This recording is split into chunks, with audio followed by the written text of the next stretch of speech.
When I said concerning orphans or kids whom you adopt in order to raise them and gain the reward of Allah subhanahu wa ta'ala and so on, I give the example, a hypothetical example, that if one day after they grow up that you wanted to marry the girl or and I said it's permissible. There is another thing, because Allah subhanahu wa ta'ala linked between two things in Surah Al-Ahzab. He said, وَمَا جَعَلَ أَدْعِيَاءَكُمْ أَبْنَاءَكُمْ, that those whom you adopt are not your real sons. أُدْعُوهُمْ لِآبَائِهِمْ, call them after their real fathers.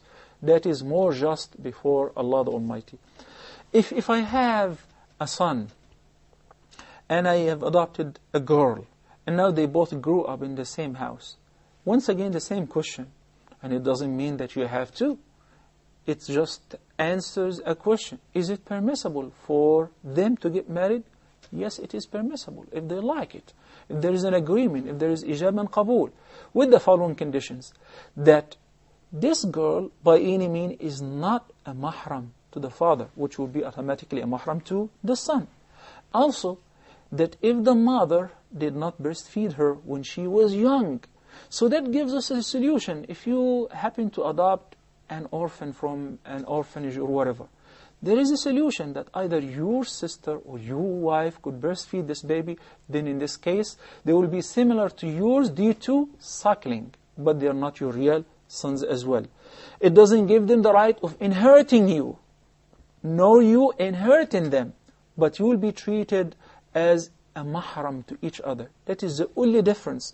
But as far as inheritance is only related to the blood kinship, not the suckling nor adoption.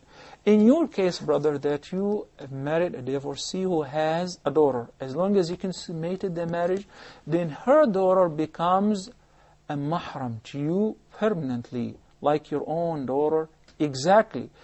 Under any circumstances, she's not allowed for you to marry her, under any circumstances, sooner or later.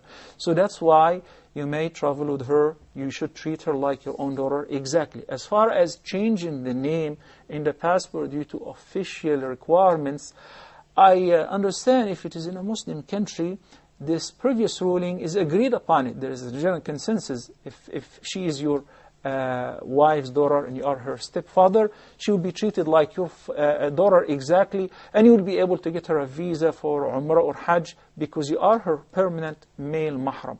As far as going anywhere else and changing the name, Allah knows best. جزاك الله خير.